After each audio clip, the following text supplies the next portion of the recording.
શું કે વિદ્યાર્થી મિત્રો મજામાં બધા? મોજે દરિયા? લોકડાઉન સરસ મજાનું જઈ રહ્યું હશે એવી અપેક્ષા રાખું છું. અને આજે આપણે વિદ્યુત ફ્લક્સ પરના નીટ અને જેડબલઈ માં પૂછાયેલા અને એને લગતા જે તમારો કોન્સેપ્ટ ક્લિયર કરે એવા દાખલા ગણીએ જે તમારે કામ આવે અને થિયરી સારી રીતે ક્લિયર કરે એવો પ્રયત્ન કર્યો છે. તો હું અબ્બાસી મુસ્તફા મારી ચેનલ એન્જોયિંગ ફિઝિક્સમાં આપનું ખરા દિલથી હાર્દિક સ્વાગત કરું છું. રેડી થઈ ગયું સ્વાગત? તો શરૂ કરીએ. જો 1 mm 8 ત્રિજ્યા વાળા અતિ લાંબા તાર પર કેવું કુલમ વિદ્યુત ભાર છે? આ વિદ્યુત ભાર 1 સેન્ટીમીટર લંબાઈ દીઠ છે. એક બીજો નળાકાર જેની ત્રિજ્યા 50 સેન્ટીમીટર અને લંબાઈ 1 મીટર છે એ તારને ઘેરે છે. તો આકૃતિમાં દર્શાવ્યા પ્રમાણે નળાકારની વક્ર બાજુમાંથી પસાર થતું ફ્લક્સ શોધો. બરાબર? તો આવી કંઈક આકૃતિ આપણને આપી છે. જુઓ, આ એક અનંત લંબાઈનો તાર જેના પર 1 સેન્ટીમીટર દીઠ ક્યુ કુલમ વીજભાર છે. બરાબર? અને પછી એમ કીધું કે એક નળાકાર લીધો જેની ત્રિજ્યા 50 સેન્ટીમીટર. આની ત્રિજ્યા આપને આપી છે 50 સેન્ટીમીટર. આ ત્રિજ્યા 50 સેન્ટીમીટર અને આ લંબાઈ આપણને આપી છે 1 મીટર. બરાબર? તો આ વક્ર બાજુમાંથી પસાર થતું ફ્લક્સ આપણે શોધવાનું કીધું છે. તો જુઓ, અહીંયા મેં તમને કીધું હતું કે કોઈ પણ માની લ્યો કે નળાકાર હોય, નળાકાર. હવે આ નળાકાર બને તો સમજવા ટ્રાય કરો, પ્રયત્ન કરો. માનો કે આ નળાકાર, બરાબર? આની લંબાઈ 1 મીટર છે, 1, અને આ આડછેદની ત્રિજ્યા 50 સેન્ટીમીટર. હવે આની વચ્ચેથી આપણે એક તાર પસાર કર્યો છે જેના પર 1 સેન્ટીમીટર દીઠ ક્યુ કુલમ વિદ્યુત ભાર છે. તો આપણને આ વક્ર બાજુ જે દેખાય છે, આ વક્ર બાજુમાંથી પસાર થતું ફ્લક્સ આપણે શોધવું છે. તો મેં તમને કીધું હતું કે વિદ્યુત ક્ષેત્ર અને અહીંયાથી મારે શોધવું છે. તો આ બધી સપાટીએ વિદ્યુત ક્ષેત્ર સમાન હોવું જોઈએ. હશે જ, કારણ કે જો ત્રિજ્યા બધી જગ્યાએ કેવી છે, અહીંથી તમે લેશો, અહીંથી માપશો, અહીંથી માપશો, અહીંથી માપશો, અંતર બધી જગ્યાએ સમાન. અંતર સમાન તો વિદ્યુત ક્ષેત્ર કેવું હશે? સમાન. બરાબર? બીજું, આ તારથી વિદ્યુત ક્ષેત્ર રેખાઓ, વિદ્યુત ક્ષેત્ર કઈ દિશામાં હશે? તો કે આ દિશામાં. આમ જ હશે ને બધી જગ્યાએ. તો કલ્પના કરો, કલ્પના મગજમાં થોડી. આ નળાકાર હોય, નળાકાર વચ્ચેથી મેં તાર કાઢ્યો છે, તો અહીંયા વિદ્યુત ક્ષેત્રની દિશા, ક્ષેત્રફળની દિશા બે એક જ બનશે. વિદ્યુત ક્ષેત્રની દિશા, ક્ષેત્રફળની દિશા બે એક જ બનશે. સમજાય? તો આપણને અહીંયા જ વક્ર સપાટીમાંથી ફ્લક્સ મળશે. કેમ કે જો આ તાર, માની લ્યો કે આ તાર, તો આ તારનું વિદ્યુત ક્ષેત્ર કેવું હશે? આવું બધી જગ્યાએ આ રીતે. બરાબર? તો અહીંયા ક્ષેત્રફળ સદિશ તો આ દિશામાં આવશે, નીચે ક્ષેત્રફળ સદિશ તો આ દિશામાં આવશે. બરાબર? ક્ષેત્રફળ સદિશ અને વિદ્યુત ક્ષેત્ર વચ્ચેનો ખૂણો આ ગોળાકાર સપાટી માટે 90 થશે. તો ત્યાં ફ્લક્સ કેવું થશે? 0. સમજાય છે? તો આપણે વક્ર સપાટીમાંથી જ પસાર થતું ફ્લક્સ શોધવાનું છે. તો થોડીક વાર ઓપ્શન લખું છું, તમે ટ્રાય કરો પોઝ કરીને. બરાબર? પછી આપણે ગણીએ. એમાં આપણે ઓપ્શન આપ્યા છે A Q/ε B 100 Q/ε C 10 Q/πε અને D 100 Q/πε. તો આ ચાર માંથી કયો જવાબ આવી શકે? વિચારો, પોઝ કરો, ટ્રાય કરો. કરી લીધી? તમને પ્રમાણિક માનીને તમે ટ્રાય કરી હશે એવું વિચારીને આગળ ગણું છું. હવે જો શું જવાબ આવી શકે? તો આપણે ભણ્યા છીએ ફ્લક્સ નું સૂત્ર. તો કે ફ્લક્સ નું સૂત્ર ϕ આવું હતું, E dot dA is equal to Q upon epsilon naught અને ક્યુ તમને ખબર હોવી જોઈએ સપાટી દ્વારા ઘેરાયેલો જ વીજભાર હોય, બરાબર. તો આટલી આ જે બંધ સપાટી છે, બંધ સપાટી દ્વારા ઘેરાયેલો વીજભાર જ લેવાનો હોય. તાર ભલે અનંત લંબાઈનો રહ્યો, પણ એ તાર પર જે વીજભાર આપણે ગણવાનો છે આ લંબાઈનો જ ગણવાનો છે. આપણે જે નળાકાર બનાવ્યો આટલી લંબાઈમાં 1 મીટર લંબાઈમાં કેટલો વીજભાર હશે? સમજાય? અહીંયા આપણને 1 સેન્ટીમીટર દીઠ ક્યુ કુલમ વિદ્યુત ભાર આપ્યો છે. 1 સેન્ટીમીટરમાં ક્યુ કુલમ વિદ્યુત ભાર હોય તો 100 સેન્ટીમીટરમાં કેટલો હોય? 100 ક્યુ, બરાબર. 100 ક્યુ વિદ્યુત ભાર હશે તો ફ્લક્સ નું સૂત્ર ડાયરેક્ટ આ કે flux phi is equal to Q એટલે 100 ક્યુ છેદમાં એપ્સિલોન નોટ. સાવ સિમ્પલ દાખલો. શું જવાબ આવશે? કુલ વિદ્યુત ભાર જે વીજભાર આપ્યો હોય એ મૂકી દો છેદમાં એપ્સિલોન નોટ. સમજ્યા? તો પહેલો દાખલો. પછી જોઈએ બીજો. જુઓ,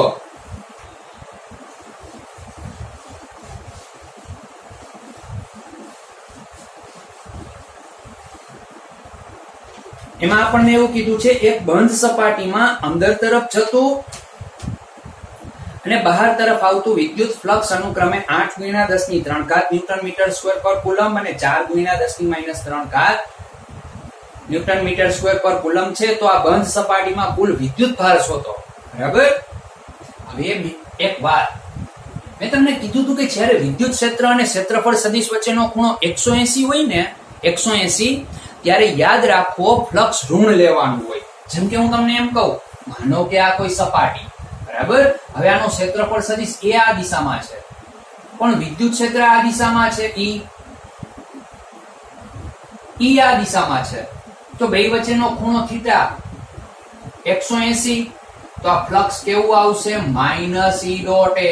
એટલે આપણે સામાન્ય રીતે શું લખી છે કે જ્યારે ક્ષેત્ર રેખાઓ કોઈ ધન વિદ્યુત ભાર હોય તો આ ધન વિદ્યુત ભારનું ફ્લક્સ આપણે ધન લઈ છીએ. ઋણ વિદ્યુત ભાર હોય તો એનું ફ્લક્સ આપણે માઈનસ લઈ છીએ. ખબર પડી? કોઈ ક્ષેત્રફળ સદિશ વિદ્યુત ક્ષેત્ર વચ્ચેનો ખૂણો 180 હોય ત્યારે સમજવું ફ્લક્સ ઋણ આવે. તો આમાં આપણને કંઈક એવું જ કીધું છે. જો કોઈ બંધ સપાટી, હવે આકાર કેવો છે કીધો નથી. માનો કે આપણે આવો લઈ લઈ,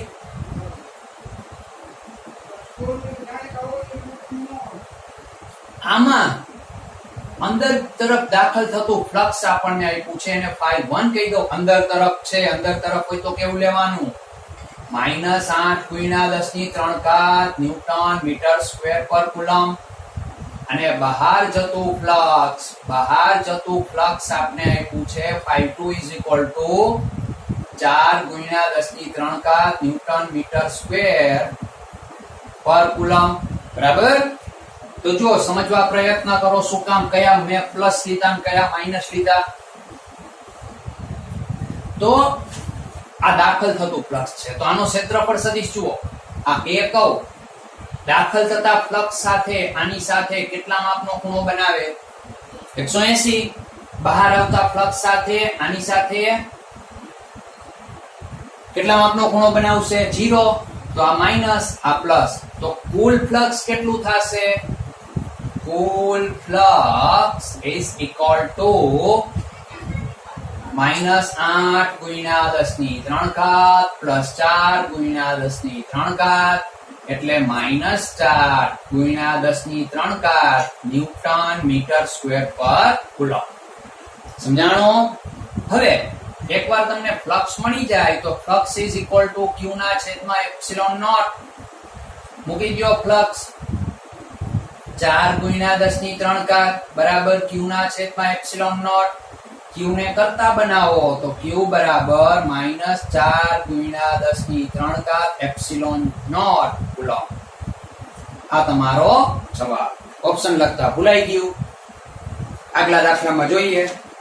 સમજાણું શું કહું છું એ કે વિદ્યુત ક્ષેત્ર અને ક્ષેત્રફળ જ્યારે સદિશ જ્યારે એકબીજાના વિરોધી હોય 180 માઈનસ ફ્લક્સ 0 હોય પ્લસ ફ્લક્સ. કરો આગળ દાખલો. ઓકે. એના પછી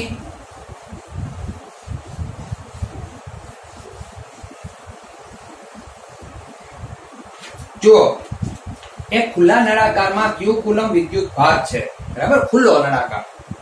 આકૃતિમાં જો વક્ર સપાટી સાથે સંકળાયેલ ફ્લક્સ phi હોય, જો વક્ર સપાટી A સાથે સંકળાયેલ ફ્લક્સ phi હોય, B સાથે સંકળાયેલ ફ્લક્સ phi હોય, તો સપાટી A સાથે સંકળાયેલ ફ્લક્સ શોધો. બરાબર. હવે આમાં ટ્રાય કરજો. આમ તમને આપ્યું છે, જુઓ, આ એક નળાકાર, આમાં વક્ર સપાટી જે છે, હવે તમને ખબર પડવી જોઈએ, એને B નામ આપ્યું, આ A છે, આ C છે, અને આની અંદર એક વિદ્યુત ભાર Q છે. અને તમને કીધું છે કે જો વક્ર સપાટી B સાથે સંકળાયેલ ફ્લક્સ phi હોય, તો A સાથે સંકળાયેલ ફ્લક્સ કેટલું હશે?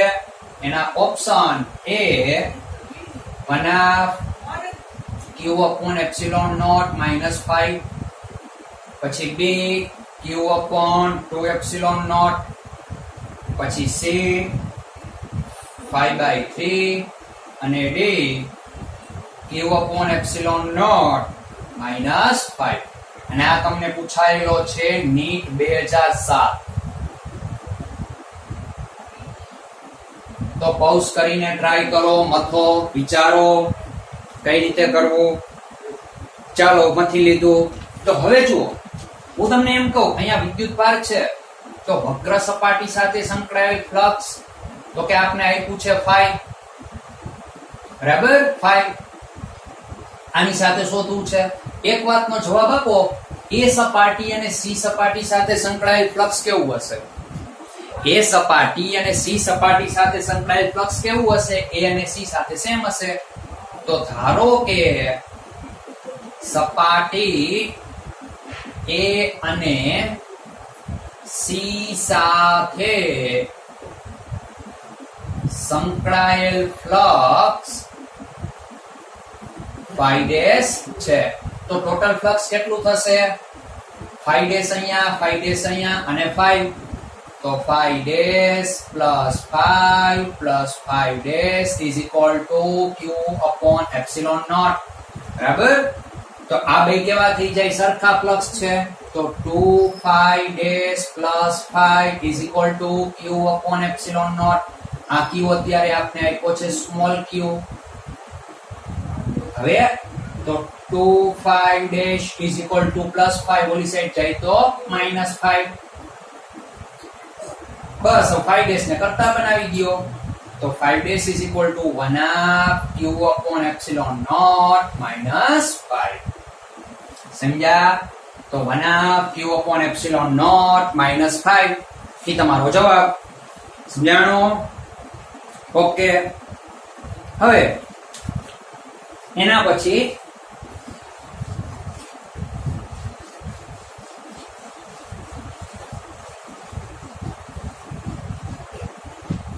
તમને કીધું છે ઘનના એક ખૂણા પર સમઘનના એક ખૂણા પર 8q વિદ્યુતભાર મૂકવામાં આવે છે, તો એક ઘનમાંથી બહાર આવતું કુલ ફ્લક્સ કેટલું હશે?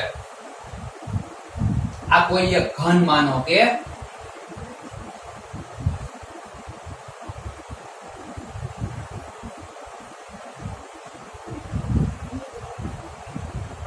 અને તમને એમ કીધું છે કે આની સપાટી કોઈ એક ખૂણા પર, શિરોબિંદુ પર એક 8q જેટલો વિદ્યુતભાર રાખ્યો છે, તો એક ઘનમાંથી કેટલું ફ્લક્સ બહાર આવશે?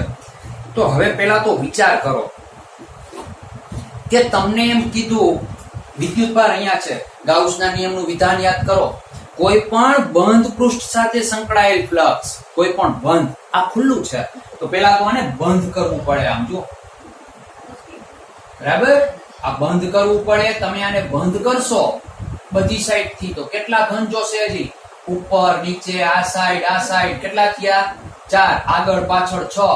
હવે અહીંયા આવશે ઉપર, અહીંયા સેમ, અહીંયા ટોટલ 8 થશે. 8 આને તમે બંધ કરશો આખાને, આગળ હજી આમ તમે એક ઘન બતાવશો, બરાબર, પાછળ બતાવશો, તો આ વિદ્યુતભાર કેટલા સમઘનથી ઘેરાશે? 8. સમજાય છે? તો ટોટલ આ બધા સમઘનથી ઘેરો તો વિદ્યુતભાર 8 ક્યુ 8 બાજુમાંથી પસાર થઈ રહ્યો છે. જેમ કે હું તમને એમ કહું છું, સિમ્પલ એક ક્વેશ્ચન, આ એક સમઘન, બરાબર, આ એક માનો કે સમઘન છે. તો હવે આના કેન્દ્રમાં મેં ક્યુ જેટલો વિદ્યુતભાર લીધો છે. તો ગાઉસના નિયમનું વિધાન યાદ કરો. હું તમને એમ કહું કે આ બંધ સપાટીમાંથી પસાર થતું ફ્લક્સ કેટલું હશે, તો તમે ફટ દઈને લખી નાખશો 5V = Q/ε0. પણ હું તમને એમ કહું, એક બાજુમાંથી પસાર થતું ફ્લક્સ, આ બધી બાજુમાંથી પસાર થતું ફ્લક્સ છે, બધી, બરાબર, 6 બાજુમાંથી પસાર થતું ફ્લક્સ છે. તો એક બાજુમાંથી પસાર થતું ફ્લક્સ કેટલું થાય? Q/6ε0 હશે ને. સેમ પ્રશ્ન અહીંયા છે કે અહીંયા બધા સમઘનમાંથી પસાર થતું ફ્લક્સ કેટલું હોય? Flux 5V = Q/ε0. Q એટલે અત્યારે આપણે આપ્યા છે 8Q/ε0 બધાયમાંથી. તો એકમાંથી કેટલો? આ શું જવાબ આવશે? Q/ε0. સમજાય છે? Q/ε0. આમાં ઓપ્શન લખાતા ભૂલી ગયો. ચાલો હવે ધ્યાન રાખીશ. હવે એના પછી જુઓ,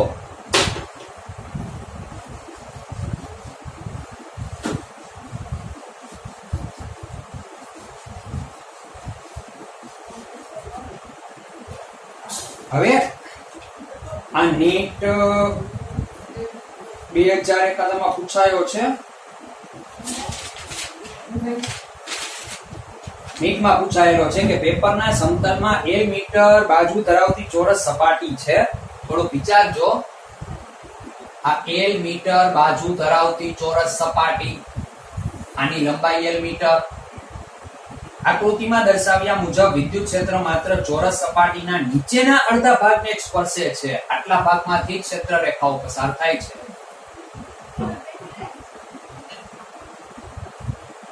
બરાબર, આ ક્ષેત્ર રેખાઓ. તો આ સપાટી સાથે સંકળાયેલ ફ્લક્સ કેટલું હશે? A E.L2 B E.L2/2ε0 C E.L2/2 D 0. વિચારો, પોઝ કરો, ટ્રાય કરો. શું જવાબ આવી શકે? ટ્રાય કરો. કરી લીધી? તો આમાં જો સાવ સિમ્પલ જ છે, જવાબ ડી આવે 0. શું કામ? હું તમને એમ કહું, અત્યારે ક્ષેત્રફળ સદિશ હંમેશા સપાટીને લંબરૂપે હોય. માનો કે આ એક ચોરસ છે, અડધા ભાગને ક્ષેત્ર રેખાઓ અડે છે. આ ઈ ની દિશા, ક્ષેત્રફળ સદિશ તો આમ આવશે. તો ઈ આ દિશામાં અને ક્ષેત્રફળ સદિશ આમ સપાટીને લંબરૂપે આમ. તો ઈ અને એ વચ્ચેનો ખૂણો કેટલો થશે? 90. તો ફ્લક્સ નું સૂત્ર તમે જાણો છો, ફ્લક્સ 5V = EA cos 90 એટલે 0. મતલબ કોઈ ક્ષેત્ર રેખા સપાટીને સ્પર્શ કરતી નથી. કોઈ પણ ક્ષેત્ર રેખા સપાટીનો સ્પર્શ કરતી નથી. બરાબર, એટલે ક્યારેક વિચારવાનું આ કે શું આપ્યું છે ને શું આપણે કરવું. હવે એના પછી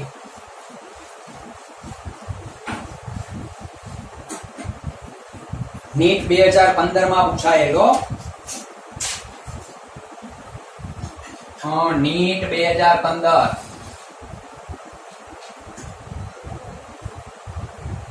કોઈ એક વિસ્તારમાં વિદ્યુત ક્ષેત્ર ત્રિજ્યાવર્તી બહારની દિશામાં E = AR મુજબ બદલાય છે. E = A.R. વિદ્યુત ભાર ધરાવતો એક એ ત્રિજ્યાનો ગોળો જેનું કેન્દ્ર યામ પદ્ધતિના ઉગમ બિંદુ પર હોય, તો તેનો વિદ્યુત ભાર Q કેટલો હશે? આપણને એમ કીધું, આ એક ગોળો, આ એનું કેન્દ્ર અત્યારે યામ પદ્ધતિના ઉગમ બિંદુ પર છે. આ x કર્વ, y કર્વ, આ z. તો આના યામ થશે 0 0 0 અને ત્રિજ્યા તમને આની આપી છે a. માનો કે આ ત્રિજ્યા. તો તેનો વિદ્યુત ભાર Q શું હોઈ શકે? Q શોધો. તો ઓપ્શન આપને આપ્યા છે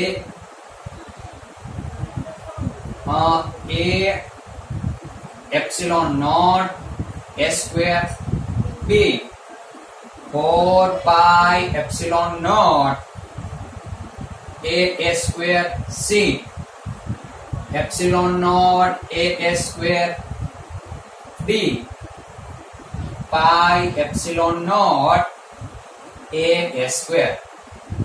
તો વિચાર કરો શું જવાબ આવી શકે?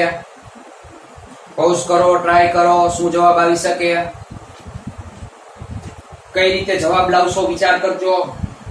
કરી લીધો તો સારું, શરૂઆત કરીએ. હવે જુઓ, તમે ભણ્યા ફ્લક્સનું સૂત્ર શું હતું? અત્યારે જો વિદ્યુત ક્ષેત્ર E = AR મુજબ બદલાય છે. તો પહેલી વાત તો મેં તમને કીધેલું જ છે કે વિદ્યુત ક્ષેત્ર સપાટી પર આ ગોળો છે તો બધી જગ્યાએ કેવું હોવું જોઈએ? સમાન. બરાબર. અને ત્રિજ્યા અહીંયા R આપને આપી છે, E = A થશે. R અંતર તો A અંતર ત્રિજ્યા જેટલા અંતરે વિદ્યુત ફ્લક્સ. તો વિદ્યુત ફ્લક્સનું સૂત્ર શું હતું? વિદ્યુત ફ્લક્સનું સૂત્ર હતું ફ્લક્સ phi E.da. સંકલન લેતા હતા સપાટી પર. બરાબર ને? હવે અહીંયા વિદ્યુત ક્ષેત્ર તમને આપ્યું છે, જુઓ અચળ જ હશે ને, હોવું જ જોઈએ, કારણ કે અંતર બધી જગ્યાએ કેવું છે? આ ગોળો છે, વર્તુળ નથી. ત્રિપરિમાણ ફૂટબોલ જેવો ગોળો. તો ઈ અચળ બહાર લખો, સંકલન કરો સપાટી પર આ dA. તો ઈ એટલે તો કે A * A અને આનું ક્ષેત્રફળ થશે 4 પાઈ A સ્ક્વેર. ત્રિજ્યા A, તો ગોળાના ક્ષેત્રફળનું સૂત્ર, આનું કુલ ક્ષેત્રફળ કેટલું થશે? સંકલન કરશો તો 4 પાઈ A સ્ક્વેર. બરાબર. હવે અહીંયા આપણે જો A dot A 4 pi A square, તો flux phi V = 4 pi A dot A cube. આમ થશે એક આ અને એક આ S એ ઘન. હવે ફ્લક્સ નું બીજું સૂત્ર શું હતું? તો કે ફ્લક્સ phi V = Q ના છેદમાં એપ્સિલોન નોટ. લખી નાખો અહીંયા. તો Q upon epsilon naught is equal to, અહીંયા લખું છું 4 પાઈ A નો ઘન. માટે Q is equal to 4 pi A epsilon naught A ઘન. સમજાણો? જવાબ આવશે આ. સોરી, અહીંયા એક ક્યુબ છે. ખબર પડી કઈ રીતે આવે? સપાટી બે સૂત્ર ભેગા કરવાના હતા, બીજું કઈ નથી. કે ફ્લક્સ phi V = આપણું જે મેઇન સૂત્ર હતું ને, flux phi V = E.da = Q upon epsilon naught. બસ આ બે ભેગા કરવાના હતા અને Q ને કરતા બનાવવાનો હતો. સમજાણો? આ જવાબ આવે.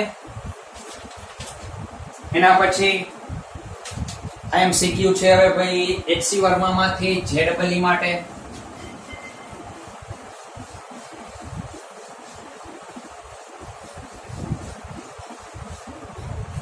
જો એક વિસ્તારમાં વિદ્યુત ક્ષેત્ર આ પ્રમાણે છે. E =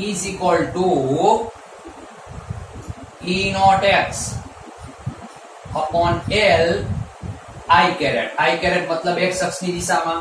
જો આ વિદ્યુત ક્ષેત્ર એક ઘનમાંથી પસાર થતું હોય તો આ ઘનનો વિદ્યુત ભાર શોધો. ઘનના યામ તમને આપી દીધા, x = 0.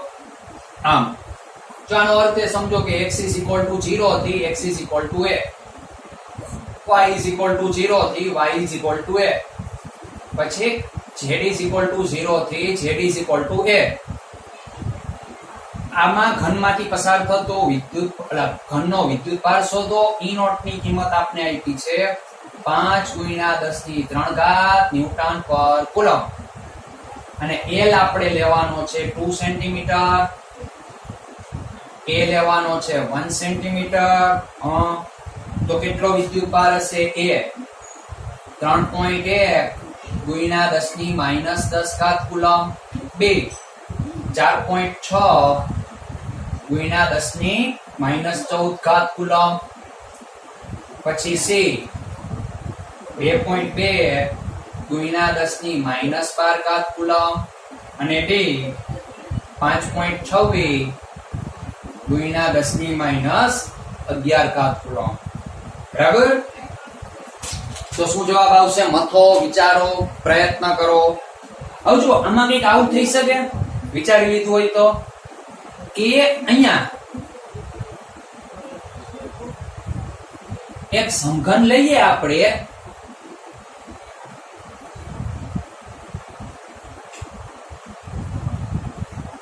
આની લંબાઈ, પહોળાઈ બધું એ છે. બરાબર? કે આ લંબાઈ એ, પછી આ y અક્ષ ની લંબાઈ એ, z અક્ષ ની લંબાઈ પણ એ, અને આ ઉગમ બિંદુ પર છે. આ a b c d, પછી આ e f g h. તો આમાં આપણને એમ કીધું કે આ સમઘનની અંદર વીજભાર કેટલો હશે, q ની કિંમત શોધવાની છે. q તો તમે કઈ રીતે શોધશો q? તો જુઓ, q શોધવા માટે પહેલી વાત તો હું તમને એમ કહું કે માત્ર વિદ્યુત ક્ષેત્ર જુઓ કઈ દિશામાં છે, માત્ર x અક્ષની દિશામાં છે. માત્ર x અક્ષ આ દિશામાં છે વિદ્યુત ક્ષેત્ર. આ વિદ્યુત ક્ષેત્રની દિશા છે. તો વિચાર કરો, જોઈ હું એમ કહું, એક આ સપાટી અને એક આ સપાટી, આ બે જ સપાટી એવી છે જેની સાથે ફ્લક્સ તમને કંઈક મળશે. બાકી અહીંયા ક્ષેત્રફળ સદિશ તો કે આ દિશામાં હશે, ફ્લક્સ 0 ખૂણો ને એવું બને ને. આ ક્ષેત્રફળ સદિશ આ દિશામાં હશે. સમજાય છે ને? એક સમઘન છે, સમઘન. આ બાજુ, આ બાજુ, અહીંયા ક્ષેત્રફળ સદિશ આમ આવે, અહીંયા આમ આવશે, આ સાઈડ આમ આવશે, નીચે આમ જશે. તો એ ચારે ચાર બાજુ જે રહી, આ ઉપલી નીચલી, આગળ ને પાછળ, બધી જગ્યાએ ફ્લક્સ કેવું હશે? 0. વધશે ક્યાં? ખાલી આ 1 2 3 4 ચાર બિંદુ અને એક આ. પણ અહીંયા તકલીફ છે શું? કે જુઓ આ લંબાઈ કેટલી, આ a b c d બાજુમાં તમે x ની અહીંયા લંબાઈ શું છે? તો કે 0. x0 મતલબ વિદ્યુત ક્ષેત્ર 0 થશે. E 0 થઈ જશે. ABCD સપાટી માટે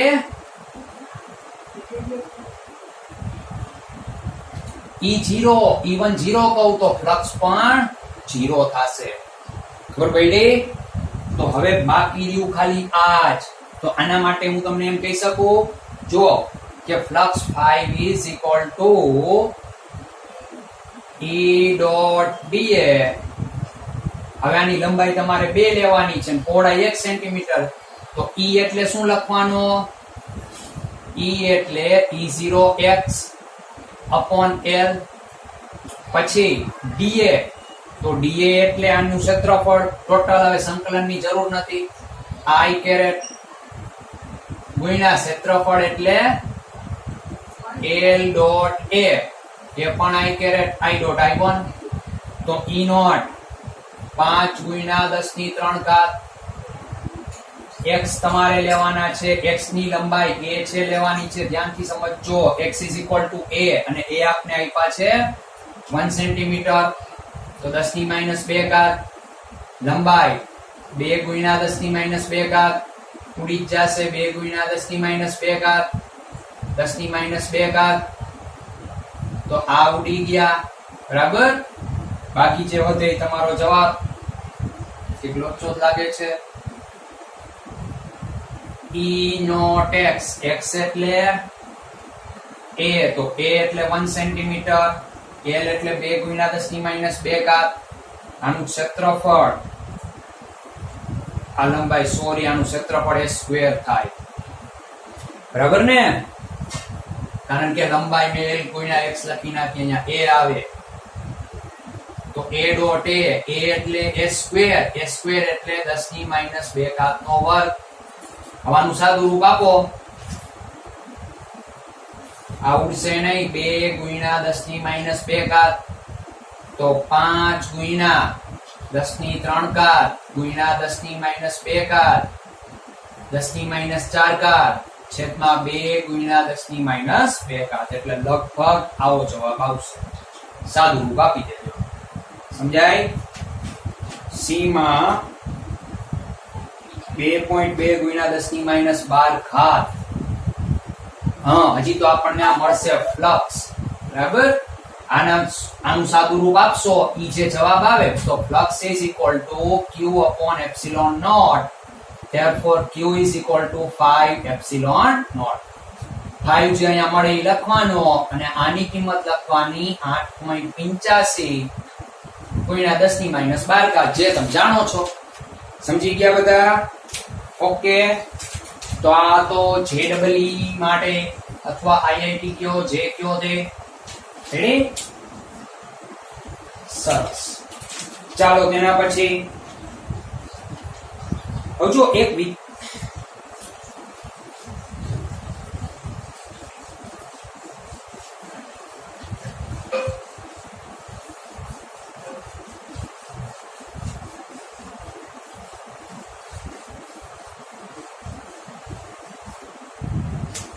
જો એના પછી તમને કીધું છે કે એક વિસ્તાર.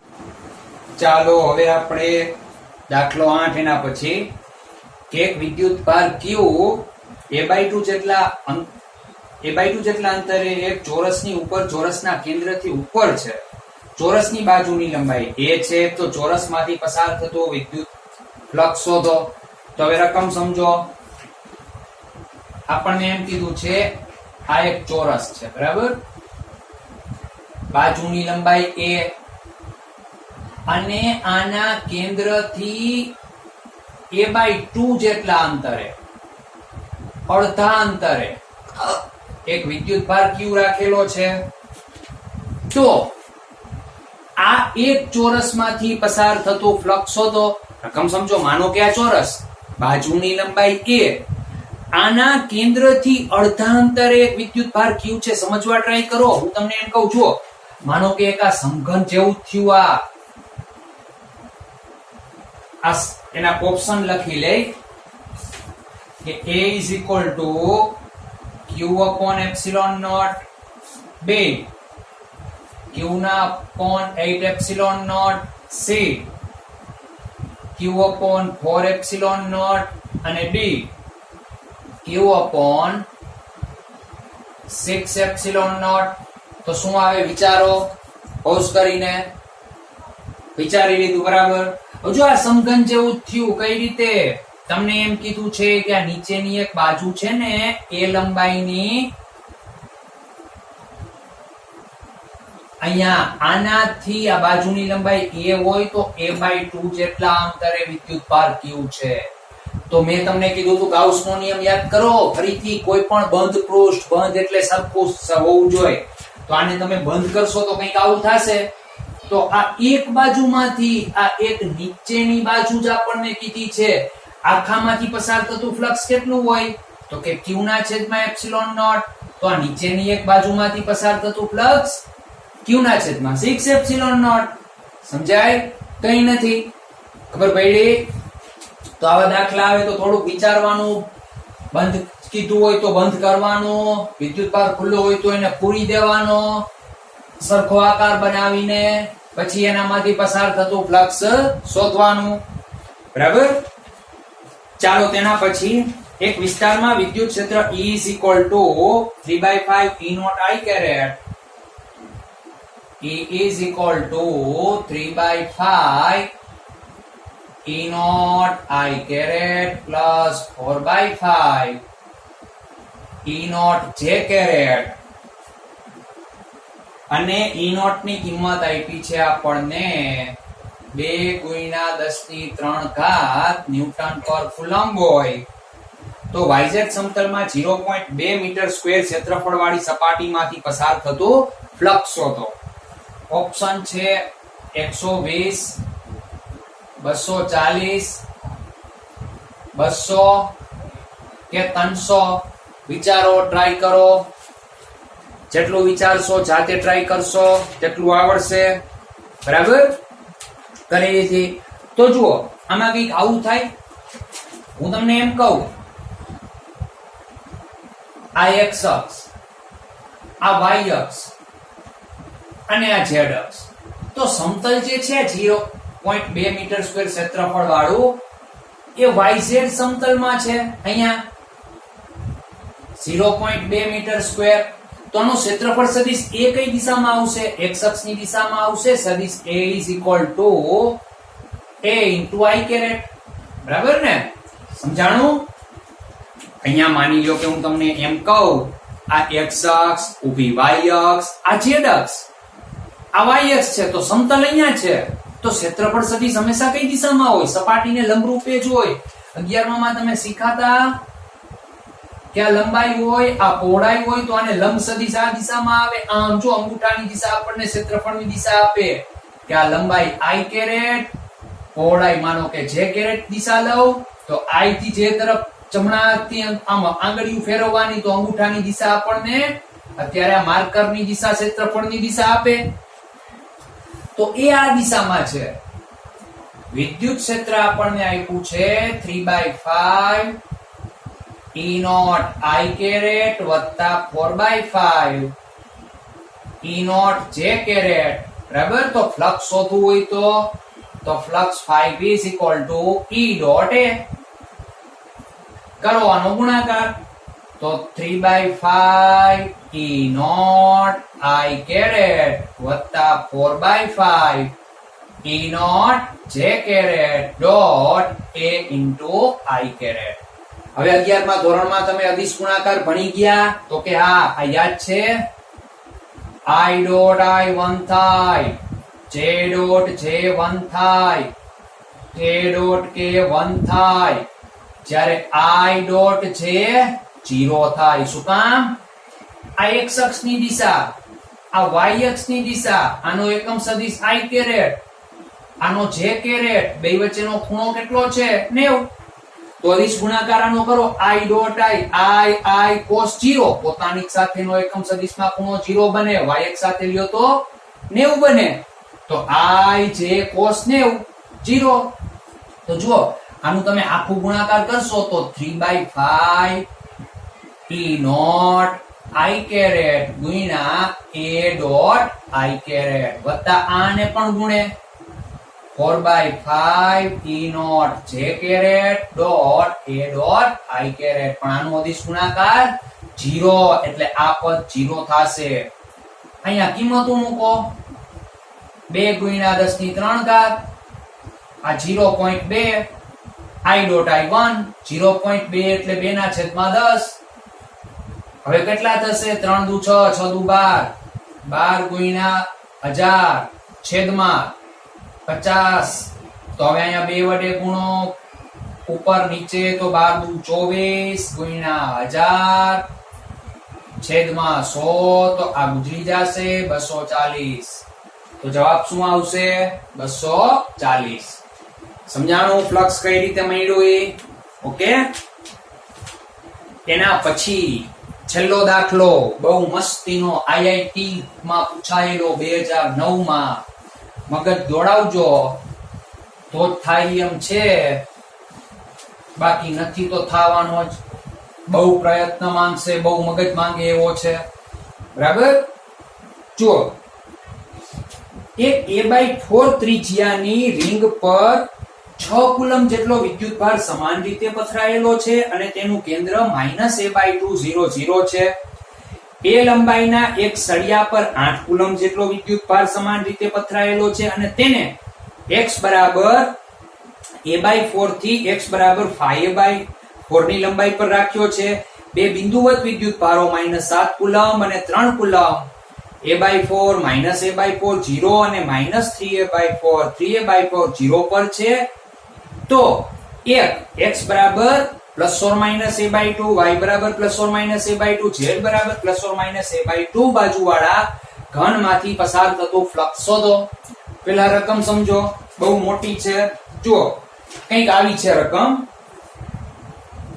એક પેલા તો આનો અર્થ સમજો કે x બરાબર +or-A/2, y બરાબર +or-A/2 અને z બરાબર +or-A/2. આવો એક સમઘન છે. હવે હું સામાન્ય રીતે સમઘન આ રીતે બતાવી શકું. આ એક સમઘન હોય